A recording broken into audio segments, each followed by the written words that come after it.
ഹേ guys, മൗറീഷ്യസിലെ expectation versus reality. നമ്മൾ മൗറീഷ്യസിന്റെ കുറെ വീഡിയോസ് നേരത്തെ ചെയ്തിട്ടുണ്ട്. പോകുന്ന സ്റ്റുഡൻസിന്റെ കാര്യങ്ങളും നമ്മൾ റീസെന്റ് പോയിട്ട് വന്ന കാര്യങ്ങളും അവിടെ എത്തിയുള്ള കാര്യങ്ങളും അതിനുള്ള കുറെ അഡ്വാൻറ്റേജ്, അതായത് മെറിറ്റ്സ് ആണ് നമ്മൾ കഴിഞ്ഞ കുറെ വീഡിയോയിൽ സംസാരിച്ചത്. അപ്പൊ അതിനുശേഷം ഇപ്പൊ നമ്മുടെ കുറച്ച് സ്റ്റുഡൻസ് അവിടെ ഉണ്ട്. കഴിഞ്ഞ ആഴ്ച പോയതുണ്ട്. അതിന് പുറമെ ഇനിയുള്ള ആഴ്ചകളിൽ പോവാൻ നിൽക്കുന്ന ഒരുപാട് പേര് ഫിസിക്ക് വശവരുണ്ട്. സോ ഈ ഒരു ടൈമിൽ ഞാൻ പറയണമെന്ന് വിചാരിച്ച കാര്യമാണ്, മെറിറ്റ്സ് പോലെ തന്നെ ഡിമെറിറ്റ്സ്. ഒരു രാജ്യത്ത് നിങ്ങൾ ഫേസ് ചെയ്യാൻ പോകുന്ന കുറച്ചധികം കാര്യങ്ങൾ ഇന്ന് പലരും അത് മനസ്സിലാക്കാതെയാണ് ഈ മൗറീഷ്യസിലും മറ്റു രാജ്യങ്ങളിലും സ്റ്റഡി വിസയ്ക്കോ വർക്ക് വിസയ്ക്കോ പോകുന്നതെന്നുള്ളത്. സോ ഇതിന്റെ ബേസ് ചെയ്ത് കുറച്ച് കാര്യങ്ങൾ ഞാൻ എന്റെ പേഴ്സണൽ അനുഭവങ്ങളിൽ നിന്ന് മനസ്സിലാക്കിയ കുറച്ച് കാര്യങ്ങൾ എന്തായാലും ചെയ്തു തരാം. ഫസ്റ്റ് ഓഫ് ഓൾ പറയാനുള്ളത്, നിങ്ങളൊരു രാജ്യത്ത് പോകുന്നത്, എസ്പെഷ്യലി ഞാൻ മൗറീഷ്യസിനെ പറ്റിയിട്ട് മാത്രം പറയാം, രാജ്യത്ത് പോകുന്നത് സ്റ്റഡി വിസയ്ക്കാണ്. അതായത് പഠിക്കാൻ വേണ്ടിയിട്ട് പോകുന്നതാണ്. വർക്ക് വിസ ആയിട്ട് കമ്പയർ ചെയ്യരുത്. സോ സ്റ്റഡി വിസയ്ക്ക് പോകുന്ന ഒരാളാണെന്നുണ്ടെങ്കിൽ ഞാൻ ഓൾറെഡി എപ്പോഴും പറയുന്നതാണ്, നിങ്ങൾ സ്റ്റഡി പർപ്പസിന് പോകുമ്പോൾ മിനിമം പോകുന്ന കോളേജ് ഇൻസ്റ്റിറ്റ്യൂഷനിൽ അറ്റൻഡൻസ് ഉണ്ടാവുക, പഠിപ്പിക്കുന്ന ടൈമിൽ കൃത്യമായി ക്യാച്ച് ചെയ്ത് വർഷാവസാനം അല്ലെങ്കിൽ ഒരു 12 മാസത്തെ വിസയ്ക്ക് ശേഷം നിങ്ങൾ അവിടെ തന്നെ പ്ലേസ്മെന്റ് കിട്ടാനോ ഇന്റേൺഷിപ്പ് ചെയ്യുന്ന ജോബ് കിട്ടാനുള്ള കാര്യങ്ങൾ നോക്കണമെന്നുണ്ടെങ്കിൽ കൃത്യമായി ക്ലാസ്സിൽ പോകുക എന്ന് പറയുന്ന ഒരു കാര്യം നിങ്ങൾ കീപ്പ് ചെയ്യുക. അതല്ലാതെ സ്റ്റഡി വിസയ്ക്ക് പോയിട്ട് ഫുൾ ടൈം വർക്ക് ചെയ്യുന്ന ആളുകൾ കോഴ്സ് കഴിഞ്ഞ് കഴിഞ്ഞാൽ സർട്ടിഫിക്കറ്റ് കിട്ടില്ല എന്ന പരാതി കൊണ്ട് ആരും വരരുത്. അതിനു പുറമെ തന്നെ ഞാൻ എപ്പോഴും പറയുന്നതാണ്, നിങ്ങൾ നാട്ടിൽ നിന്ന് കയറുന്ന വിസയ്ക്ക് പുറമെ നിങ്ങൾക്ക് അവിടുത്തെ റെസിഡന്റ് പെർമിറ്റ് കിട്ടണമെന്നുണ്ടെങ്കിൽ, അതായത് TRC കിട്ടണം എന്നുണ്ടെങ്കിൽ നിങ്ങൾ ചെയ്യേണ്ട കാര്യം എന്താണെന്ന് വെച്ച് കഴിഞ്ഞാൽ minimum weekly 1 to 2 days full day ക്ലാസ്സിന് മിനിമം പോവുക. അത് മസ്റ്റായ ഒരു കാര്യമാണ്. അല്ലാതെ ക്ലാസ്സിൽ പോകുന്ന എത്തിയ ശേഷം ഉടനെ തന്നെ വർക്കിന് കയറി കഴിഞ്ഞാൽ നിങ്ങൾക്ക് റെസിഡന്റ് പെർമിറ്റ് TRC കിട്ടാനുള്ള ലാഗ് എന്തായാലും എടുക്കും. നോർമലി ഒരു 2 to 3 months, 3 months എന്തായാലും കൺഫേം ആണ് TRC പോസ്റ്റ് എടുക്കുന്ന ടൈം. സോ അതിന് മുന്നോട്ട് അല്ലെങ്കിൽ അതിന് വൈകി പോകുന്നത് നിങ്ങൾ ക്ലാസ്സിൽ പോകാത്തത് കൊണ്ടോ അല്ലെങ്കിൽ അറ്റൻഡൻസ് കിട്ടാത്തതുകൊണ്ടാണ്. TRCക്ക് നിങ്ങൾ കോളേജിൽ അപ്ലൈ ചെയ്ത് കഴിഞ്ഞാൽ കോളേജിൽ നിന്ന് കിട്ടുന്ന ഒരു ഫോമിന്റെ സാമ്പിൾ ഞാൻ ഇവിടെ കൊടുക്കുന്നുണ്ട്. സോ ഇത് നമ്മുടെ തന്നെ റീസെന്റ് 2-3 ആഴ്ച മുന്നേ, ഒരു മാസം, 8 മാസത്തിന് ഉള്ളിൽ കയറി പോയ സ്റ്റുഡന്റ് മെഡിക്കൽ എടുത്ത ശേഷം TRCക്ക് കൊടുത്ത് കോളേജിൽ നിന്ന് കിട്ടിയ ഒരു ഫോമിന്റെ ഫോർമാറ്റാണ് ഞാൻ ഷെയർ ചെയ്തേക്കുന്നത്. അപ്പോൾ ഈ ഒരു ഫോർമാറ്റിലുള്ള സാധനം നിങ്ങൾക്ക് കിട്ടുക എന്നുള്ള കാര്യം നിങ്ങൾ ഉറപ്പിക്കുക, അഷ്വർ ചെയ്യുക, കോളേജിൽ നിന്ന് സംസാരിച്ച് വാങ്ങിക്കുക. ഓക്കെ, അതാണ് TRCയുടെ കാര്യം. അതിനു മുന്നേ ഞാൻ എപ്പോഴും എല്ലാവരോടും പറയുന്ന, നാട്ടിൽ നിന്ന് കയറാൻ നിൽക്കുന്ന സ്റ്റുഡൻസിനോട് അടക്കം പറയുന്ന ഒരു കാര്യമുണ്ട്. നിങ്ങൾ നാട്ടിൽ നിന്ന് പോകുന്നത് സ്റ്റഡി വിസയ്ക്കാണ്.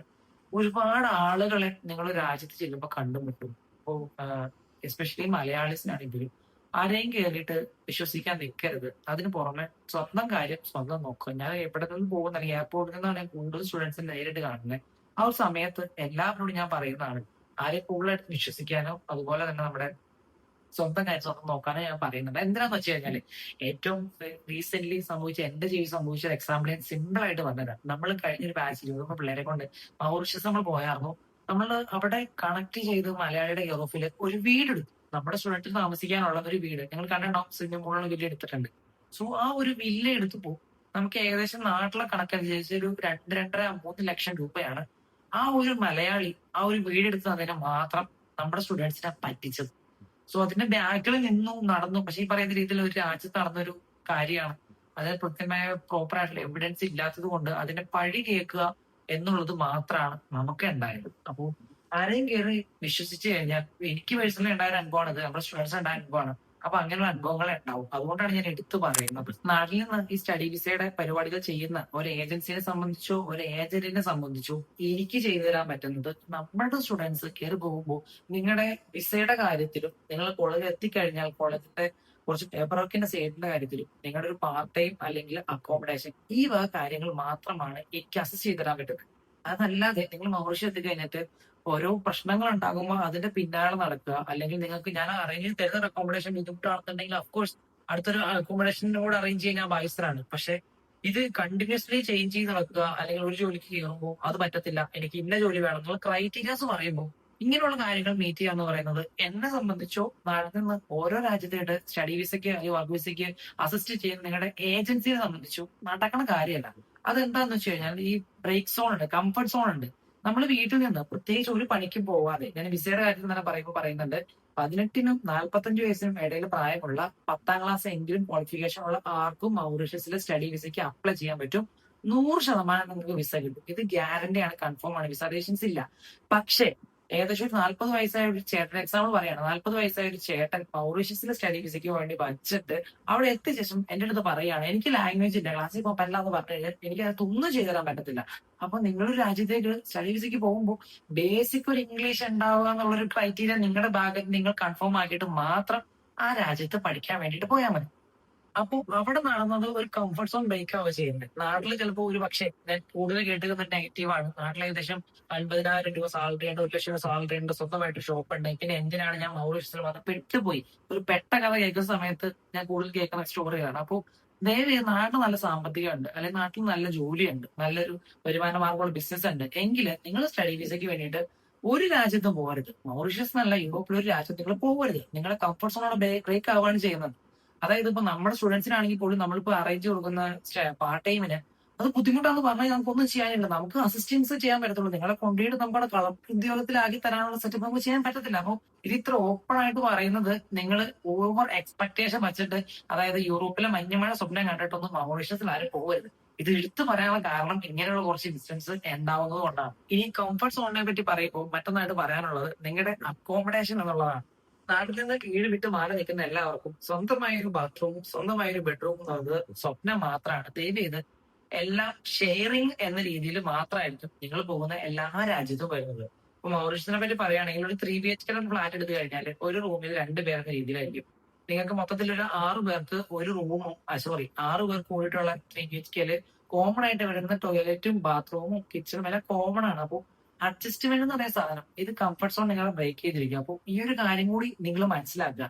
ഈ ബാത്റൂമിന്റെ കേസും ഈ ടോയ്ലറ്റിന്റെ കേസും കിച്ചൺ കേസും എടുത്ത് പറയാൻ കാര്യം എന്താണെന്ന് വെച്ച് കഴിഞ്ഞാല്, റീസെന്റ് നമ്മൾ സ്റ്റുഡന്റ് നമുക്ക് പറഞ്ഞൊരു കാര്യമാണ്, എനിക്ക് ഇവിടെ പറ്റുന്നില്ല, എനിക്ക് ഒറ്റയ്ക്കുള്ളത്, ബാത്ത് അറ്റാച്ച്ഡ് വേണമെന്നൊക്കെ പറയുമ്പോൾ നടപടിയാവുന്ന കാര്യമല്ല. അത് നിങ്ങൾ മനസ്സിലാക്കി വെക്കുക. ഇനിയിപ്പോ ഞാൻ പറയുന്ന കാര്യങ്ങൾ എന്തെങ്കിലും ക്ലാരിഫിക്കേഷൻ ഉണ്ടെങ്കിൽ യൂട്യൂബിൽ കയറിയിട്ട് നിങ്ങൾ സെർച്ച് ചെയ്യേ, മൗറീഷ്യസ് കിട്ടും നോക്കുക. പിന്നെ അത് മാത്രമല്ല, ഇനി സ്വന്തമായിട്ടൊരു സിംഗിൾ ഒരു 1 BHK വീടൊക്കെ നിൽക്കാം. ഓഫ്കോഴ്സ് നിൽക്കുന്നവർ ഇഷ്ടം പോലെ ഉണ്ട്. കയ്യിൽ നിന്ന് പൈസ വേണം. അതായത് നമുക്ക് നോർമലി ഞാൻ എല്ലാ വീഡിയോയിലും നേരത്തെ വീഡിയോ ഒക്കെ പറയുന്നുണ്ട്, നിങ്ങൾ സ്റ്റഡി വിസയ്ക്ക് പോകുന്ന ഒരാൾക്ക് അവിടെ പഠിച്ചുകൊണ്ടിരിക്കുന്ന ടൈമിൽ തന്നെ പാട്ട് ചെയ്ത് കഴിഞ്ഞാൽ നാട്ടിലേക്ക് ഒരു 10,000-30,000 രൂപയൊക്കെ നമുക്ക് സേവ് ചെയ്ത് അയക്കാൻ പറ്റുള്ളൂ. ചിലപ്പോൾ കഴിഞ്ഞ് സേവ് ചെയ്ത് അയക്കാൻ പറ്റുള്ളൂ. സോ ഇത് ഒരു സ്ട്രഗ്ലിംഗ് പീരീഡിൽ നിൽക്കുന്ന ആൾക്ക് മാത്രമുള്ളതാണ്. അല്ലാതെ 1 BHK വീട് with fully furnished, toilet attached, bathroom, വീട്ടിലാരും ഇല്ല, ഒരു ഫുൾ കിച്ചൺ കിട്ടണം എന്ന ക്രൈറ്റീരിയ ഉള്ളവർക്ക് നിങ്ങൾ പണിയെടുത്തുണ്ടാക്കുന്ന പൈസ മൗറീഷ്യസിൽ എന്നല്ല ഏത് രാജ്യത്ത് പോയാലും തീർക്കാവുന്ന മാത്രമേ ഉള്ളൂ. അപ്പൊ ഈ ഒരു കാര്യം മനസ്സിലാക്കിയിട്ട് നിങ്ങളുടെ നാട് വിട്ടിട്ട് പഠിക്കാൻ വേണ്ടിയിട്ട് പോകാൻ നിൽക്കുക. അതുപോലെ തന്നെ നേരത്തെ പറഞ്ഞിട്ടുണ്ടായിരുന്നു, കുറച്ച് ഏജുള്ള ആൾക്കാർ സ്റ്റഡി വിസയ്ക്ക് പോകുന്നത് ഒരു എൻട്രി ആയിട്ട് കാണാം. ഞാൻ എപ്പോഴും പറയുന്നുണ്ട്, മൗറീഷ്യസ് എന്ന് പറയുന്നത് ഒരിക്കലും നിങ്ങളുടെ ഒരു ഡ്രീം ഡെസ്റ്റിനേഷൻ ആവണമെന്ന് ഒരു ചാൻസും ഇല്ല, ഒരു പ്രതീക്ഷയില്ല. ഒരു എൻട്രി ആയിട്ട് മാത്രം കാണുക. അത് എനിക്ക് എല്ലാവരോടും പറയാനുണ്ട്. അപ്പൊ യൂറോപ്പ് സ്വപ്നം കാണുക, യൂറോപ്പിൽ പോകണമെന്ന് വിചാരിക്കുന്നത് എപ്പോഴും യൂറോപ്പിൽ തന്നെ പോവുക. മൗറീഷ്യസിൽ വന്ന് പാർട്ടുകയാണ്. അതിന് കുറച്ച് ടൈം വേണം, കുറച്ച് അധികം പ്രോസസ്സ് ഉണ്ട്.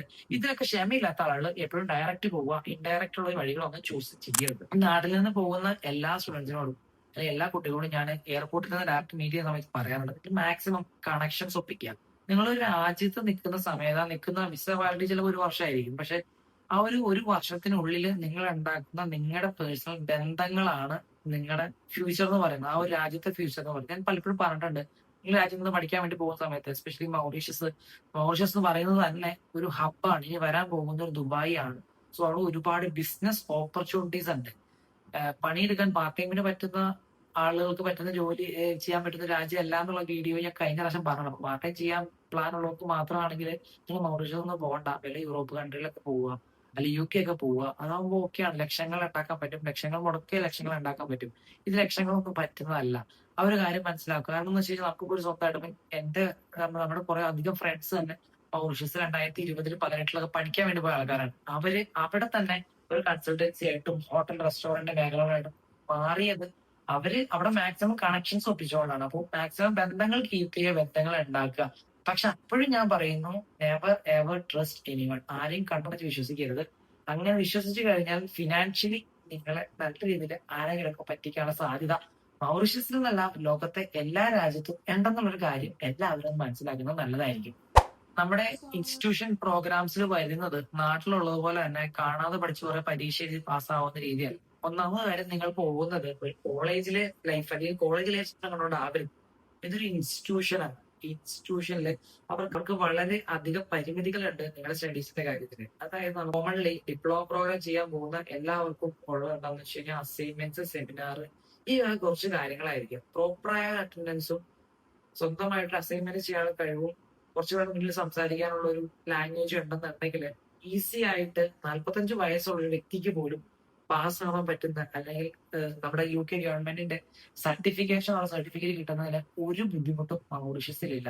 പക്ഷെ ഞാൻ പറഞ്ഞ ലാസ്റ്റ് ഒരു പോയിന്റ് ഉണ്ട്, ഇംഗ്ലീഷ് കമ്മ്യൂണിക്കേഷൻ ബേസിക് കഴിവില്ലാത്ത ഒരാളും ദയവ് ചെയ്ത് മൗറീഷ്യസ് എന്നല്ല ഒരു രാജ്യത്തും സ്റ്റഡി വിസയിൽ പോകരുത്. പോയി കഴിഞ്ഞാൽ ഇവരുടെ അഡ്മിഷൻ ചെയ്തു കൊടുക്കുന്ന ഒരു ഏജന്റിനോ ഏജൻസിക്കോ ആയിരിക്കും 100% കുറ്റങ്ങളും ഈ സ്റ്റുഡൻസ് കൊടുക്കാൻ പോകുന്നത്.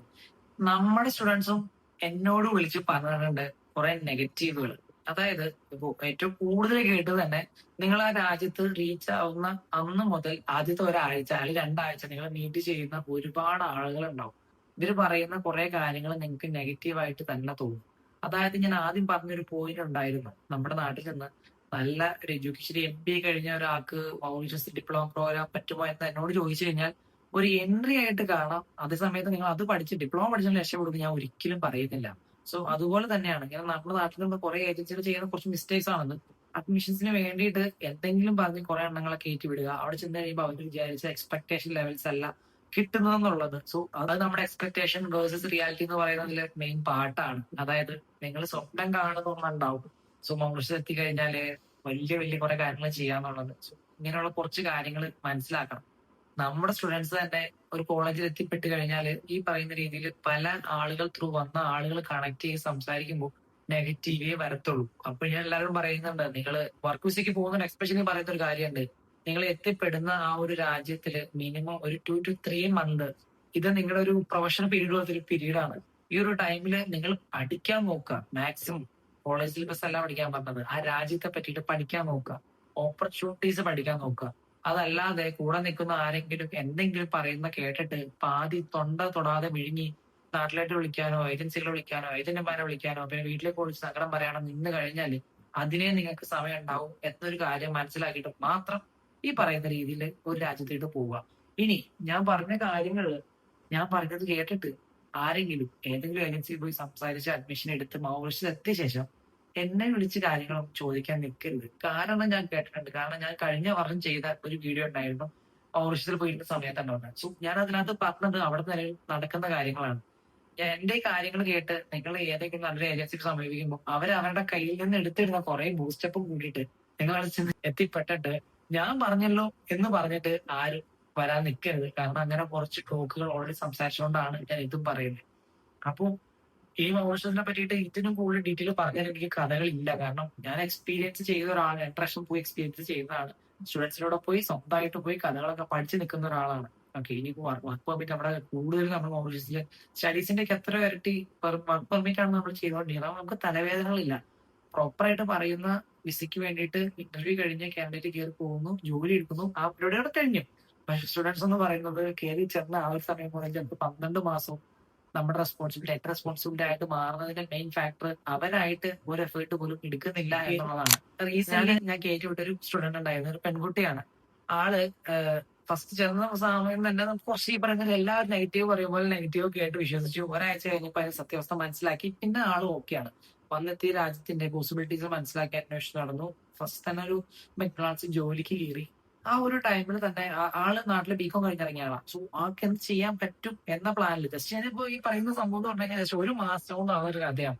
എത്തി റീച്ചായി വർക്കിന് കയറി, ഒരു മാസം 10 ദിവസം പണിക്ക് പോയി. വർക്ക് ചെയ്യുന്ന സമയത്ത് തന്നെ തന്റെ ക്വാളിഫിക്കേഷൻ ഉള്ള അനുസരിച്ച് ജോബിനെ അന്വേഷിച്ചു. ആ കുട്ടിയുടെ ഭാഗ്യത്തിന് തന്നെ പറയാം, ഭാഗ്യത്തിനും കഴിവ് കൊണ്ടും അവർക്ക് നിലവിൽ മൗറീഷ്യസ് തന്നെ അക്കൗണ്ടന്റ് ആയിട്ട് ജോലി പുള്ളിക്കാരത്ത് തന്നെ കണ്ടുപിടിച്ചു. അതിലെനിക്ക് ഒരു ക്രെഡിറ്റും ഇല്ല, പുള്ളിക്കാരത്ത് തന്നെ കണ്ടുപിടിച്ച കാര്യമാണ്. അപ്പോ നിങ്ങൾ ഇറങ്ങി അന്വേഷിച്ച് കഴിഞ്ഞാൽ ജസ്റ്റ് ഒരു മാസം കൊണ്ട് കിട്ടിയെന്ന് ഞാൻ പറഞ്ഞത്. സോ 12 മാസത്തെ വിസ നിങ്ങളുടെ കയ്യിലുണ്ടാവും, 12 മാസം സമയം ഉണ്ടാവും. ഈ സമയത്തിനുള്ള നിങ്ങളായിട്ട് ഡിസൈഡ് ചെയ്യുക എന്തെങ്കിലുമൊക്കെ ചെയ്യണമോ അതോ നമ്മൾ വന്ന് നിന്നു ഞാൻ പെട്ടു എന്ന് പറഞ്ഞ് സങ്കടപ്പെട്ട് മൗറീഷ്യസിൽ ഉള്ള കാലം നിൽക്കുവോ അല്ലെങ്കിൽ നാട്ടിലേക്ക് തിരിച്ചു വരികയോ ചെയ്യുന്ന സമയം കൊണ്ട് കുറച്ച് നല്ല ഓപ്പർച്യൂണിറ്റീസ് നിങ്ങൾ സെർച്ച് ചെയ്ത് കഴിഞ്ഞാൽ എന്തായാലും അടിപൊളിയായിട്ട് ഒരു ഓപ്പണിംഗ് വരും. ഇപ്പൊ നമ്മുടെ തന്നെ പാർട്ട്നേഴ്സ് കൂടിയിട്ട് നമ്മളൊരു മന്തിക്കട മൗറീഷ്യസ് സ്റ്റാർട്ട് ചെയ്യുന്നുണ്ട്. അത് റീസെന്റ് സംഭവിക്കാൻ ഇനിയിപ്പോ വരും മാസങ്ങൾ സംഭവിക്കാൻ പോകുന്ന കുറച്ച് കാര്യങ്ങളാണ്. അതായത് മൗറീഷ്യസിൽ നമുക്ക് മന്തിക്കടകളില്ല. സോ മൗറീഷ്യസ് സ്റ്റഡി വിസയ്ക്ക് വന്ന 2 സ്റ്റുഡൻസ് പ്ലാൻ ചെയ്തേക്കുന്നതാണ് മൗറീഷ്യസിലെ ഒരു റെസ്റ്റോറന്റ് എന്ന് പറയുന്നത്. അപ്പൊ അതിന് വേണ്ടി സപ്പോർട്ട് നമ്മുടെ ഭാഗത്ത് നമുക്ക് ചെയ്തു കൊടുക്കാൻ പറ്റും. നമുക്ക് റെസ്റ്റ് പെർമിറ്റ് കാര്യങ്ങളൊക്കെ ഉണ്ട്, അതുകൊണ്ട് ചെയ്തു കൊടുക്കാൻ പറ്റും. അപ്പൊ അങ്ങനെ കുറച്ച് പരിപാടി സ്റ്റാർട്ട് ചെയ്യുന്നുണ്ട്. അപ്പൊ വരുന്ന അപ്ഡേറ്റ്സ് കാര്യങ്ങളെല്ലാം ഇനി അടുത്തൊരു വീഡിയോ പറയാമെന്ന് വിചാരിക്കാം. ഓക്കെ.